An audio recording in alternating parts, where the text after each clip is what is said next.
An airline CEO stood before journalists and called it the biggest mistake his airline ever made. Airlines retired it. The pandemic grounded it. Analysts declared it dead forever. Then something impossible happened. Those same airlines started spending billions bringing it back. Here is the incredible fall and comeback of the A380. In 2019, Qatar Airways CEO Akbar Al-Baker called buying the A380 the airline's biggest mistake. Soon after, Air France, Lufthansa, and Singapore Airlines also announced plans to retire the aircraft, saying it was too expensive to operate. When the pandemic hit in 2020, about 90% of the global A380 fleet was grounded, and many believed the superjumbo would never fly again.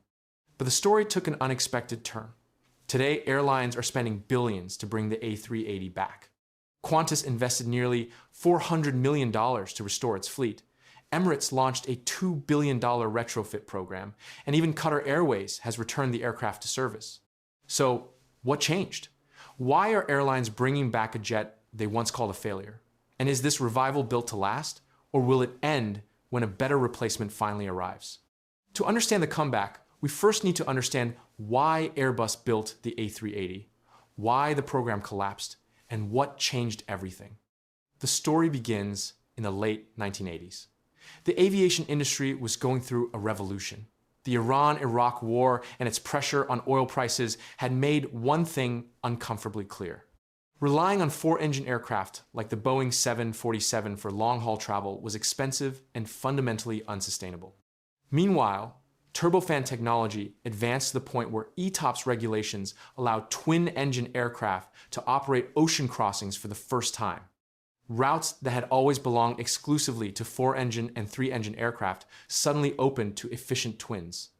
Boeing and Airbus reached radically different conclusions about the future.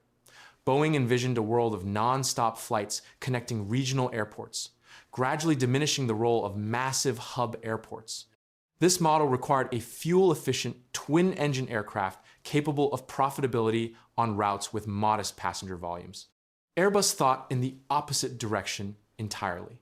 Its projections indicated global air travel would surge so rapidly that ground infrastructure could not expand fast enough. Airbus leadership became convinced that a superjumbo carrying 500 to 600 passengers was the only practical response to this looming capacity crisis. But market data was not the only motivation. A second force operated beneath the surface, rooted in competitive pride rather than analysis. Despite developing solid aircraft like the A320 and A300, Airbus could not compete with one legendary Boeing product, the Boeing 747.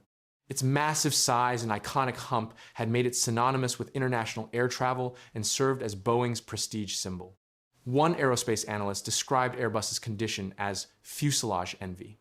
Airbus executives became enchanted with the idea that building an aircraft larger than the Boeing 747 would demonstrate engineering superiority over their American rival.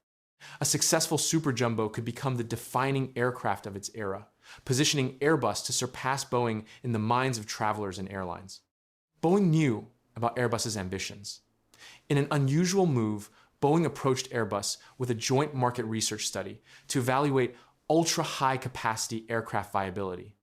On the surface, it appeared to be shared investment in understanding the market. In practice, it was Boeing gauging whether Airbus was genuinely committed to building a Boeing 747 rival. Airbus agreed. As the study progressed, it became evident that a new four-engine widebody was not economically viable. Boeing withdrew from the partnership before reaching formal conclusions. But for Airbus, it was already too late. The company had invested substantial resources, and its desire to defeat Boeing prevented it from confronting objective reality. Despite significant objections, particularly from British members of Airbus leadership, the company pressed ahead with the A380 program in 2000. Forbes noted that the very existence of the A380 resulted from Boeing cleverly exploiting Airbus's ambition to defeat Boeing in the jumbo jet market. The A380 entered service and immediately faced structural problems in the market it was designed to serve. American carriers rejected it entirely. The reason involves the fundamental difference between hub-based and distributed networks. Gulf carriers like Emirates funnel passengers through single dominant hubs like Dubai. the American market lacks any single dominant connecting hub. Due to the scale of the United States, each major airline maintains its own distributed network of hub airports, prioritizing frequent point-to-point service rather than concentrating passengers on high-capacity flights. This meant the A380 was simply too large for the American model, particularly during off-peak periods. When highly fuel-efficient twins like the Boeing 777 and Boeing 787 emerged, the point-to-point model became even more attractive and flexible. Another problem compounded everything. A second-hand market for the A380 never materialized.